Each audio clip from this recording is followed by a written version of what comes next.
We're here at MedTech World Summit 2022. We have with us Khalid Adine, who is the Chief Executive Officer for Emerging Markets at Stella Technologies. Thank you for accepting our invite to be here today. And we're going to basically have a little chat and kind of see overall the health tech industry, where it's at and where Stella fits in there. So my first question, you have a very decorated career within both healthcare as well as within the IT across different continents pretty much.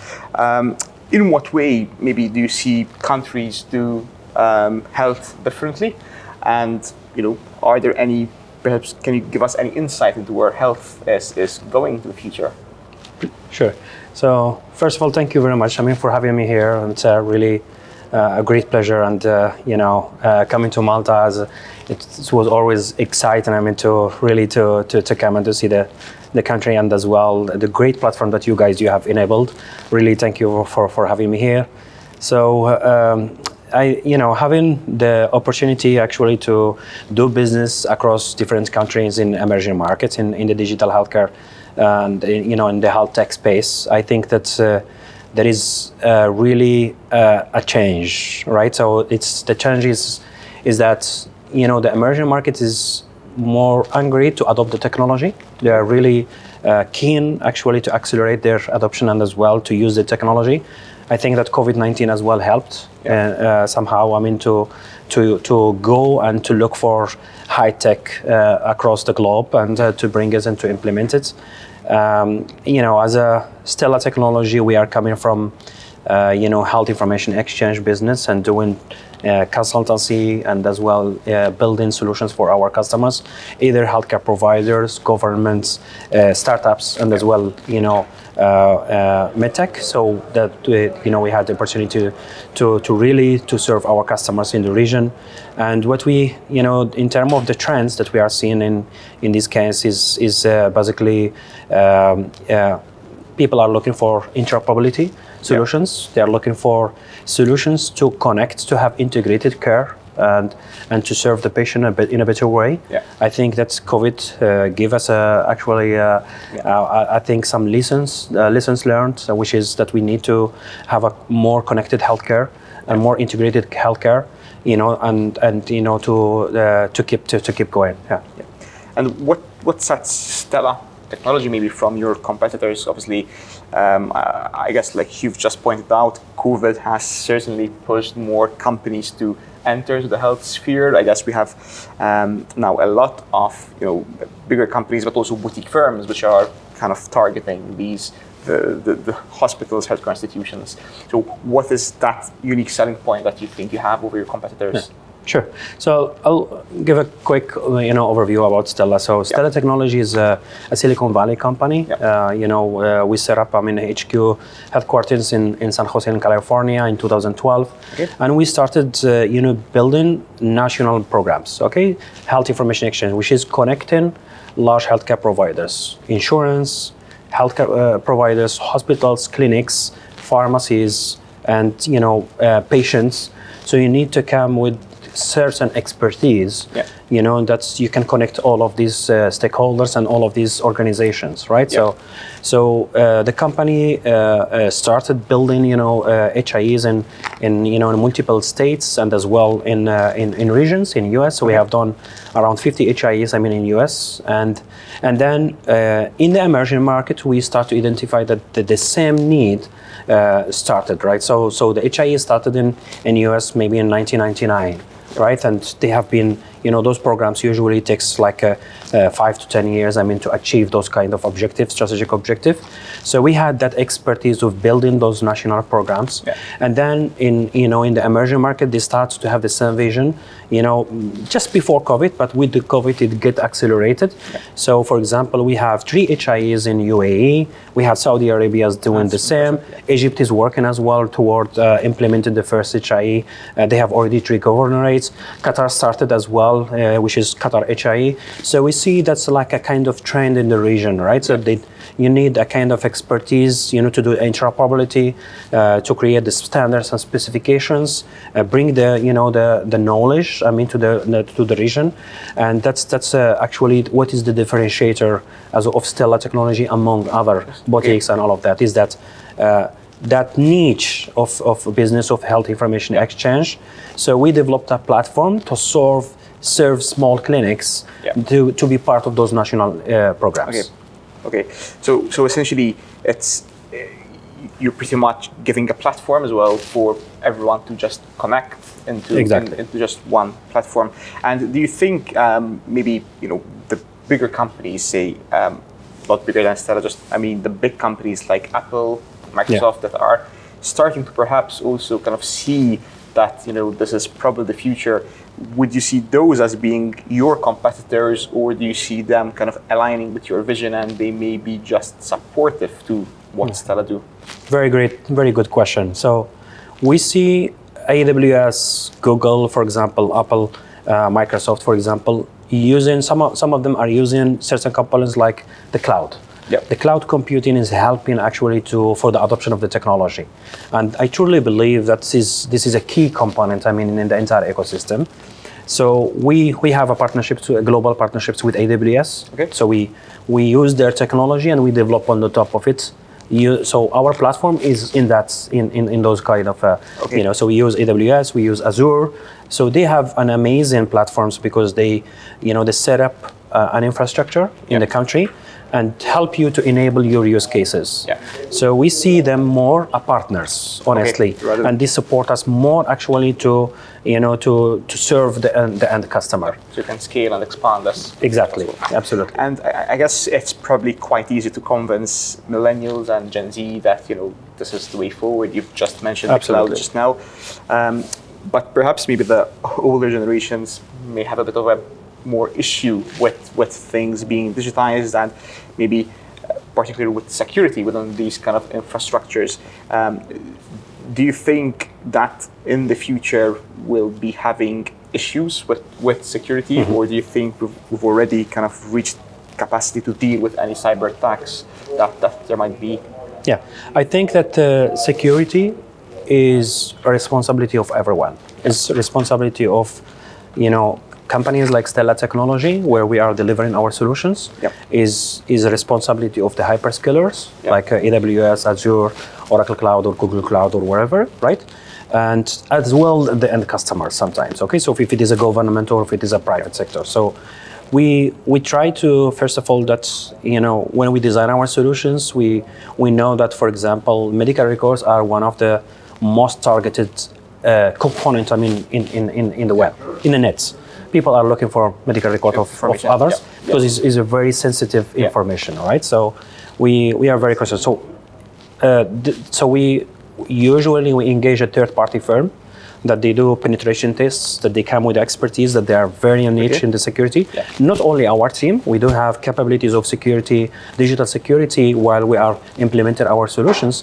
However, part of our process, when we do an engagement, for example, for a national program, or for example, a regional program, we engage with a third party that is already focused on the security to do the penetration tests, to evaluate if our platform is secure, if we are, following the guidelines of security, the 9 standards. So we are, for example, all our development is in aligned with HIPAA compliance. From hosting and as well from security purpose, and I know that. The hyperscaler or the big companies, they invest a lot of money to keep their platforms cloud computing secured, right? Because they know that this is one of the most targeted, I will say, platforms in the web. So definitely is an important point, and we do really have. We are very sensitive about it, and we try to make sure that we don't have. So far, we never had any breach and any penetrations, and we do have some investment. That usually it goes from our budgets only allocated to the security. And I think that's good to hear as well, because obviously it's quite reassuring to people that at least their data isn't safe hands. It's safe, absolutely. And you specifically focus on emerging markets. Do you feel, are there any barriers, maybe challenges with emerging markets versus perhaps Western countries, or do you think that these countries usually are even more ready and ready to go when it comes to digitization of their healthcare infrastructure? Because obviously, we do understand that health tech is going to be an important component of healthcare going forward, but Even my experience as a doctor, I feel like some of the Western countries are quite hesitant to take that next step, primarily because organizational flow is so big, bureaucracy, etc. Absolutely. Definitely there is a big difference between countries in the emerging markets. Some of them are, ready for the adoption. As a matter of fact, you can see that most of the initiative actually is being adopted very, very quickly. Okay. And that is because the governments for those countries, they define frameworks, they create a proper governance, they have the guidelines, they have the standards, specifications. So then they ask just the partners and the vendors that are out there, to follow those guidelines to implement the methodology, right? So certain other countries, so for example, in Africa, I will say, in one of the examples, they really want the technology because of the access to the healthcare. Yep. So some of them, they want the technology to improve where they stand right now, to have a better quality of care, to have a connected care, to manage chronic disease management, so they're looking for other KPIs, okay? Because they do have access to the healthcare, to any hospital very quickly. Everybody is insured, everybody has the access to the healthcare. While in Africa, this is a challenge. People really want to have access because they don't see a doctor, because they are in a remote area, So, however, in multiple countries in Africa, they are one of the most adopter of smart devices. Everybody has iPhone and Android or wherever phone, and everybody has the access to the internet. However, they don't have access to the doctor in their village or in the neighborhood area. So we see, for example, those countries. I think that there is definitely, it has to be part of the purpose of the company that is serving this industry. So if you are in this business, you need to have one of the purposes to serve those kind of initiative, right? So for us in Stella Technology, we believe that every human being need to have access to the healthcare, and we enable them through our technology. So we have different business models. Some of them, we work with NGOs. We work as well with, for example, like United Nations and all of that to use our platforms, for example, to serve countries that are, for example, under different circumstances. But on the same time, we have business model with countries that they have affordability. So, you try to have a kind of balance, for that. Which hopefully, I guess, would mean that ultimately we kind of manage to, with what you're saying, we manage to have health access for all pretty much, and rather than increasing the disparity between rich countries and maybe poorer countries. Absolutely. And how do conferences like MedTech World Summit, where we're at, help you achieve kind of your goal as Stella Technology? So, coming to MedTech is for us is the first time, and we are really humbled to be here. And so the first thing is that we want to know a little bit more about the market in Europe. We want to connect with the partners, and as well to learn and to be in the conversations with different companies, and as well to look at this ecosystem. I think this is an amazing platform in MedTech. The outlook of the agenda, the level of the keynote speakers that's MedTech is actually hosting is just really very, very good. And from our perspective, we our president and myself, we came and we wanted actually to be part of it. And really it's a pleasure to be in this platform and with you here. And as an objective that we set up while coming here, first of all, is to meet and to connect with the community of this region, and as well in Europe. I think that MedTech is bringing people from across the world, so not only from emerging markets. So you have Europe, you have US, you have as well emerging markets. So we wanted this kind of global, which is great, to connect with the different minds. In the industry. Second is to learn as well. We keep learning, and that's how we improve every day. We see other companies what they are doing, and we try, to see opportunities of improvement. And third is actually we wanted, to expose as well what Stella technology does, in the emerging market, the kind of expertise that we have, and we wanted, to collaborate, with the Spirit as well, to partner and really to be part of this great initiative of MedTech. Yeah, and like you're saying, I mean, that's ultimately our aim. We are trying to literally connect the whole world, basically, of health tech in this small country in the Mediterranean, but I feel, have so much to offer. And finally, I think, obviously, someone like yourself, very decorated career, expert in healthcare and consultancy, and we're looking to the future as well. What piece of advice would you give future health tech leaders out there? Great question. So I think that we started in the health tech. We started by serving, first of all, the infrastructure and electronic medical records, and then laboratory information system, radiology, and so on. Then I think a piece of advice is that, first of all,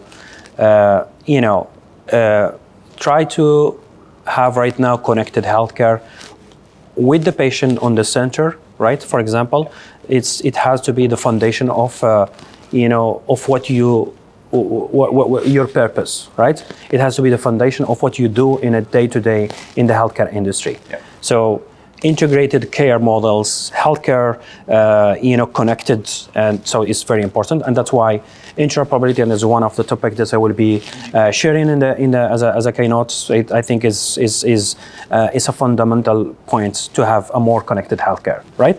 This is one. Second, artificial intelligence is coming to this industry, and there is an amazing opportunity of AI in the healthcare industry. A lot of reports out there, and we talk about billion of USDs, and in the next coming 5 years, there will be a great revenue that is coming from that, and a lot of organization, either government or private, or they are looking for solutions using AI to automate, not to remove actually healthcare professional, but to support healthcare professional in the area of diagnosis. So AI is already a reality for the diagnosis to support healthcare professional, for example, to identify quickly certain diseases and so on. So I think in the radiology is one of the good use cases. You have as well in the in pathology. So there are certain I will say areas that definitely the technology is a great enabler. So that's I think is connected healthcare, AI. I will say, for example, that we will be serving customers in their home, in the comfort of the home, smart health at home. So, we don't need chronic patients to come to the hospital. Yeah. We need to serve them at their comfort zone, in their home and all of that. And I think that the technology has a lot of things to say there, right? So the community of health tech, they still need to work toward actually, have a more quick interoperability. Yeah. So what I mean about that, I just give an example. If you go to any room, for example, right now with your laptop, you just ask about the password for the internet, and you open your laptop and you connect and you're connected. I think that healthcare will need to go to that. So we still need a lot of there is a lot of cost behind integrating two platforms, to have a connected healthcare. And I think that need to evolve. I mean, all the community of health tech companies, they need to work toward that objective. That's to improve the connectivity of systems. We don't need to wait for 1 year or 6 months, to connect two platforms. It has to be very quick. That's what... Again, anecdotally, if you go in hospital, 50 different software to 50 things, which it's always a time waster, isn't it, as well? And absolutely. It's not efficient time of use for everybody else. So thanks a lot for accepting our interview today, and we look forward to hearing your keynote later on. It's been a pleasure speaking to you. Thank you very much. Thank you for having me. It's a great pleasure, and it's a great platform. To be here. It's an honor, to listen to other speakers, and as well to to experiment this new initiative. Thank you very much. Thanks a lot.